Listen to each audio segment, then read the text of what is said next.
Good morning दोस्तों। Teja coaching 12th class physics में आपका स्वागत है दोस्तों। आज हम बात करने वाले हैं 12th क्लास की फिजिक्स के बारे में, जिसमें हमारा चैप्टर नंबर 5 चल रहा था और उसकी आज 6ठी वीडियो है। तो दोस्तों हम बात करते हैं आज, पिछली वाली क्लास में हमने अध्ययन किया था कि चुंबकीय द्विध्रुव के कारण अक्ष के ऊपर चुंबकीय क्षेत्र की तीव्रता के बारे में और चुंबकीय द्विध्रुव होता क्या है इसके बारे में अध्ययन किया था पिछली वाली क्लास में। और आज हम बात करेंगे कि चुंबकीय द्विध्रुव के कारण निरक्ष पर चुंबकीय क्षेत्र की तीव्रता क्या होगी। तो इसके बारे में अध्ययन करते हैं दोस्तों। तो सबसे पहले हम एक चुंबक लेते हैं जिसमें दो ध्रुव होते हैं N और S। तो इसको नाम दे दिया चुंबकीय द्विध्रुव।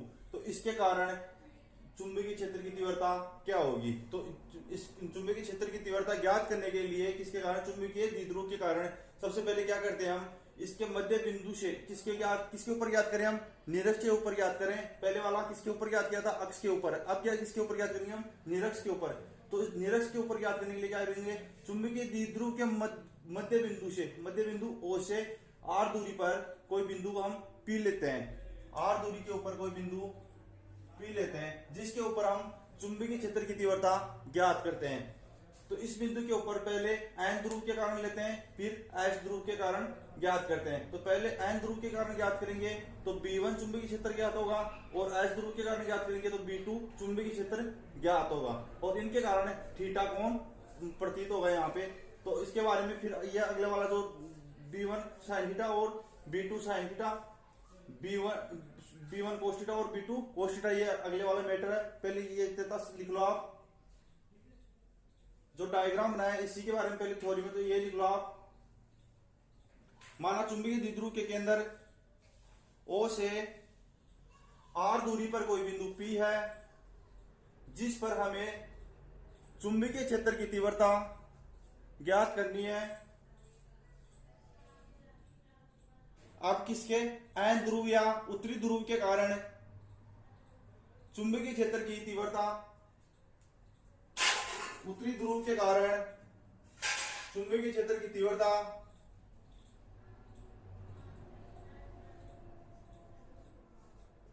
उत्तरी ध्रुव के कारण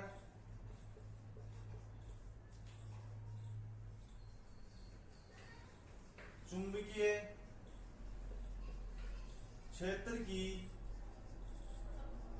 तीव्रता।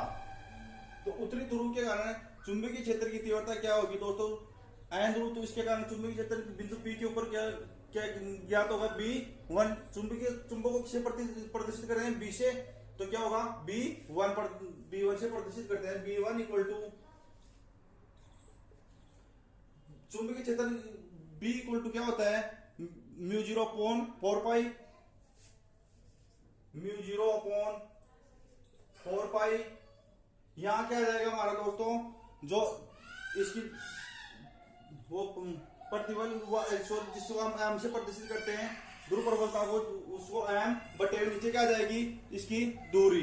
तो एम बटे हुए दूरी की से आर स्क्वायर से प्रदर्शित करते हैं यहाँ, लेकिन इसका यहाँ दूरी अलग होगी। तो यहाँ इस आर की जगह इसका मान रख देते हैं। तो यहाँ इसकी दूरी किस प्रकार से निकालेंगे, जो ये वाली दूरी है, इस बिंदु P से N तक की जो दूरी है वो किस प्रकार से निकालेंगे भाई, ये यहाँ ये कंप्लीट लंबाई कितनी है, 2L है। तो ये L प्लस L 2L हो जाएगी, यानी कंप्लीट लंबाई L हो जाएगी। और यहाँ से O से N तक की दूरी कितनी हो जाएगी, L। और यहाँ से O से P तक की दूरी कितनी है, R। और ये दूरी हमारे को पता नहीं है, तो ये दूरी यहाँ पे लिखना है, तो जो हमारे को पता नहीं है। तो ये किस प्रकार से ज्ञात करेंगे हम, आधार कर्ण स्क्वायर इक्वल टू आधार स्क्वायर प्लस लंब स्क्वायर से ज्ञात करेंगे। तो उससे क्या आ जाएगा हमारा, कर्ण स्क्वायर इक्वल टू आधार स्क्वायर प्लस लंब स्क्वायर से क्या आ जाएगा, √R square plus L square. जब यहाँ पे R स्क्वायर था तो R की जगह ये मान रखते हैं हम, तो यहाँ √R square plus L square का होल स्क्वायर, यानी कि √ का होल स्क्वायर आ जाएगा। क्यों, क्योंकि यहाँ पे R का क्या था, स्क्वायर था, इसके कारण इसका पूरे का होल स्क्वायर आ जाएगा। तो पूरे का होल स्क्वायर आएगा, जिसके कारण ये √ हट जाएगा, केवल R square plus L square बच जाएगा। तो R square plus L square, यहां क्या बच गया, R square plus L square बच गया। इसको समीकरण नंबर 1 नाम दे दो। अब नीचे लिखना, दक्षिणी ध्रुव के कारण बिंदु P पर चुंबकीय क्षेत्र की तीव्रता दक्षिणी ध्रुव के कारण बिंदु P पर, इसमें भी लिखना बिंदु P पर चुंबकीय क्षेत्र की तीव्रता। तो इसको किससे प्रदर्शित कर देंगे, B2 से। B2 इक्वल टू म्यू 0 बटे हुए 4 पाई M बटे हुए दूरी, ये भी हमारे को S से P तक की दूरी हमारे को पहले पता नहीं थी, तो किससे निकाल रहे हैं, कर्ण स्क्वायर इक्वल टू आधार स्क्वायर प्लस लंब स्क्वायर से। तो ये भी वही ज्ञात हो जाएगी। तो यहाँ नीचे क्या आता है, आर स्क्वायर, यहाँ अंडर रूट में क्या है, R square plus L square, तो इसका स्क्वायर करेंगे तो अंडर रूट हट जाएगा, यहाँ क्या बच जाएगा, R square plus L square बच जाएगा। तो यहाँ क्या बच गया, R square plus L square. इसको समीकरण नंबर 2 नाम दे दो। अब समीकरण 1 और समीकरण 2 हमारी सेम है, तो इसमें नीचे लिखना समीकरण 1 व 2 से, समीकरण 1 व 2 से B1 equal to B2। B1 किसके बराबर है, B2 के बराबर है। तो अब जब B1 B2 के बराबर है, तो इसके क्या दोस्तों घटक ज्ञात करिए हम, ऊर्ध्वाधर घटक और क्षैतिज घटक, या अक्षीय घटक और निरक्षीय घटक, ये हम इसके घटक ज्ञात करेंगे। तो जब इसके घटक ज्ञात करेंगे, तो जो जिस तरफ कोण बन रहा है हमारा, इस तरफ कोण बन रहा है, तो इस तरफ तो कौन से घटक हो जाएंगे, हमारे क्षैतिज घटक या अक्षीय घटक बोल सकते हो। और जिस तरफ कोण नहीं बन रहा है, उस तरफ क्या हो जाएंगे, हमारे निरक्षीय घटक या ऊर्ध्वाधर घटक। तो हम इस प्रकार से ज्ञात कर लेंगे, इनके घटक तोड़ लेंगे, ऊर्ध्वाधर घटक और क्षैतिज घटक। क्षैतिज घटक किस तरफ होगा, जिस तरफ हमारा कोण बन रहा है उस तरफ क्षैतिज घटक आ जाएंगे, और जिस तरफ कोण नहीं बन रहा है, यहाँ पे कोण नहीं आ रहा है थीटा, तो यहाँ क्या हो जाएंगे, ऊर्ध्वाधर घटक B1 को sin थीटा और B2 sin थीटा। तो B1 sin थीटा और B2 sin थीटा दोनों ध्यान से देखना, परिणाम में तो समान है, लेकिन दिशा में क्या है, विपरीत है। इसकी दिशा इस तरफ और इसकी दिशा इस तरफ है। तो ये जब B1 और B2 की दोनों की दिशा परिणाम में समान और दिशा में विपरीत होने के कारण एक दूसरे के अगर जो आएंगे निरस्त हो जाएंगे ये तो। और B1 cos थीटा और B2 cos थीटा परिणाम में भी समान है और दिशा में भी एक दिशा में ही है, तो जिसके कारण ये दोनों क्या हो जाएंगे, जुड़ जाएंगे। तो इसमें नीचे लिखना, पहले ये डायग्राम बना लेना, और नीचे लिखना इसके B1 व B2 परिणाम में समान व दिशा में विपरीत होने के कारण एक दूसरे को निरस्त कर देंगे।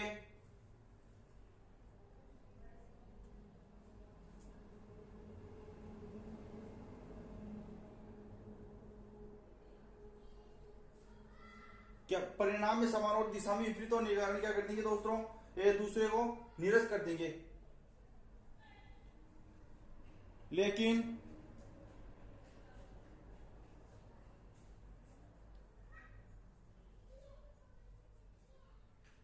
या आप इस प्रकार से भी लिख सकते हैं, इसमें B1 या निरक्षीय घटक, आप इनको निरक्षीय घटकों के नाम से लिख सकते हो, क्योंकि B1 और B2 ये भी तो है। तो आप इस प्रकार से लिख लेना, इसमें निरक्षीय घटक है B1 sin थीटा व B2 sin theta. B1 sin theta और B2 sin थीटा परिणाम में समान व दिशा में विपरीत होने के कारण एक दूसरे को निरस्त कर देते हैं, जबकि क्षैतिज या अक्षीय घटक B1 cos थीटा व B2 cos थीटा परिणाम में समान तथा एक ही दिशा में होने के कारण आपस में जुड़ जाते हैं।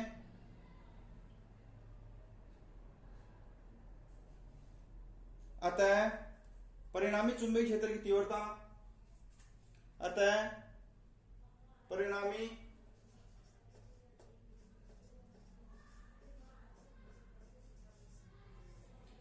चुंबकीय क्षेत्र की तीव्रता, अतः परिणामी चुंबकीय क्षेत्र की तीव्रता B बराबर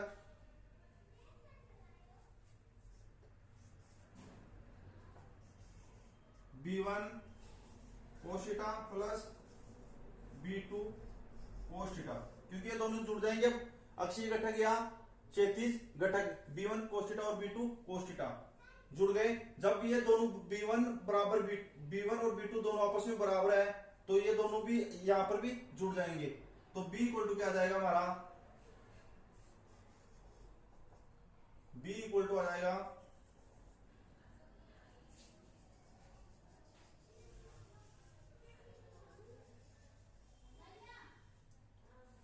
यहां लिख लेना B equal to 2B1 cos theta, यानी कि B2 को हम B1 भी लिख सकते हैं। किससे, समीकरण को 2 से B1 को हम B2 भी लिख सकते हैं और B2 को B1 भी लिख सकते हैं। तो B equal to 2B1 cos theta. अब इसके अंदर क्या है, B1 का मान रखते हैं और cos थीटा का मान रखते हैं। तो B1 का मान तो क्या है हमारा, ये वाला समीकरण 1 से, और cos थीटा का मान लाल बटे हुए कक्का से L लाल बटे हुए कक्का से क्या हो जाएगा, साइन कोस में क्या होता है, आधार बटे हुए करण। तो यहां cos थीटा का मान निकालो पहले। तो आधार कितना है दोस्तों, L, और करण कितना है, ये वाला under root R square plus L square, ये वाला तो है under root R square plus L square. तो ये cos थीटा का मान आ गया। B1 का मान हमारे को पहले से पता है, तो ये दोनों मान इस समीकरण में रख देते हैं। तो नीचे लिखना B1 व cos थीटा का मान रखने पर B1 व cos थीटा का मान रखने पर B इक्वल टू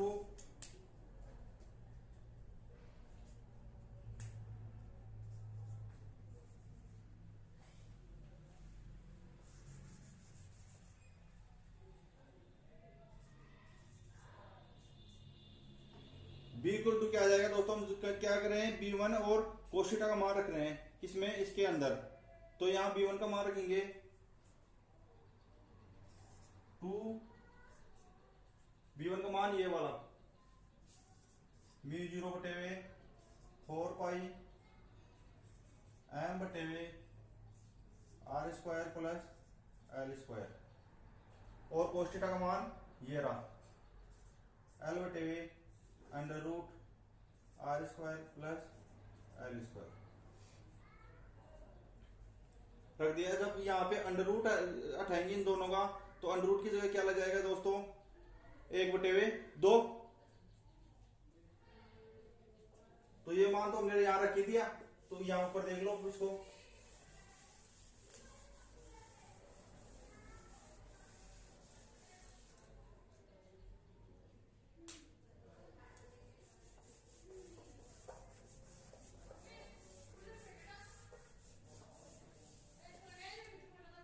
तो यहां क्या आ जाएगा, B equal to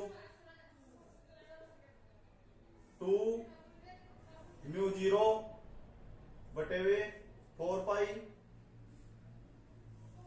m into L बटे हुए, नीचे क्या आ जाएगा, जब इसका अंडर रूट हटाएंगे, तो इसका अंडर रूट हटाएंगे तो ध्यान देना R square plus L square, तो इसका अंडर रूट हटाएंगे तो क्या आ जाएगा, 1 बटे हुए 2, और पहले से इधर क्या है, R square plus L square. तो इनकी आधार समान प्रकार थे जुड़ जाती है। तो यहाँ एक इसकी तो 1 प्लस 1 बटे हुए 2, यानी 1 प्लस 1 बटे हुए 2, लघुत्तम लेंगे 2, क्या आ जाएगा 3 बटे हुए 2। तो इस पूरे की घात कितनी हो जाएगी, R square plus L square, पूरी की घात कितनी हो जाएगी, 3 बटे हुए 2।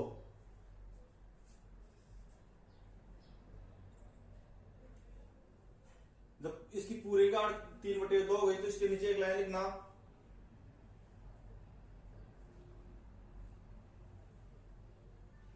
चुंबकीय द्विध्रुव आघूर्ण के अंदर आपने क्या पढ़ा था, M capital M equal to 2 into small m l, ये तो पढ़ा था आपने। तो यहां क्या रख देंगे, 2 इंटू ये वाला, इसकी जगह क्या रख देते हैं, कैपिटल M, और एल स्क्वायर के हमारा आर स्क्वायर की तुलना में नगण्य है, तो इसमें लिखना M equal to capital M equal to 2 small M और एल, तथा यार इसको रख M capital M equal to 2 small M L रखने पर, तथा आर स्क्वायर की तुलना में एल स्क्वायर को आर स्क्वायर की तथा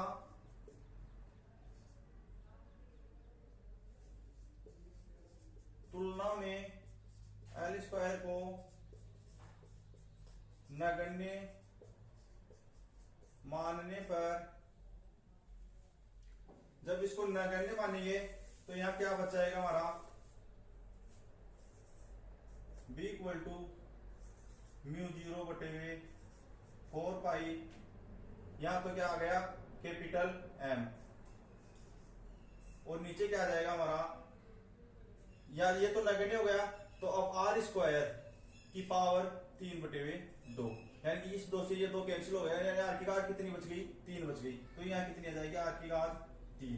और यही हमारे को इसके ऊपर याद करना था कि चुंबकीय द्विध्रुव के कारण इसके ऊपर चुंबकीय क्षेत्र की तीव्रता क्या होती है, तो कितनी होती है b इक्वल टू म्यू 0 बटे हुए 4 पाई m बटे हुए r की घात 3, और अक्ष के ऊपर जब हम याद कर रहे थे तो ये इसकी क्या हो रही थी, 2 गुनी हो रही थी, यहाँ 2 हो रहा था, तो ये अक्ष के अंदर तो क्या हो रहा था 2m, और निरक्ष के अंदर क्या हो रहा है m, यानी कि अक्ष के अंदर 2 गुनी हो रही थी इसकी, तो ये आ गया इसके चुंबकीय द्विध्रुव के कारण निरक्ष के ऊपर चुंबकीय क्षेत्र की तीव्रता। तो दोस्तों आज की क्लास में हमने इसके बारे में अध्ययन किया है, तो हम कल क्लास में हम इसी चैप्टर के बारे में अध्ययन करते रहेंगे। तो जो स्टूडेंट्स न्यू है, यदि उन्होंने इस तेजा कोचिंग 12th क्लास के नाम से हमारा जो चैनल है इसको सब्सक्राइब नहीं किया तो दोस्तों सब्सक्राइब करें, लाइक करें और दोस्तों को शेयर करना ना भूलें। और हाँ दोस्तों, इसी चैनल के ऊपर हमारी 11th क्लास की फिजिक्स भी रेगुलर चल रही है, तो ज्यादा से ज्यादा शेयर करें और सब्सक्राइब करना ना भूलें।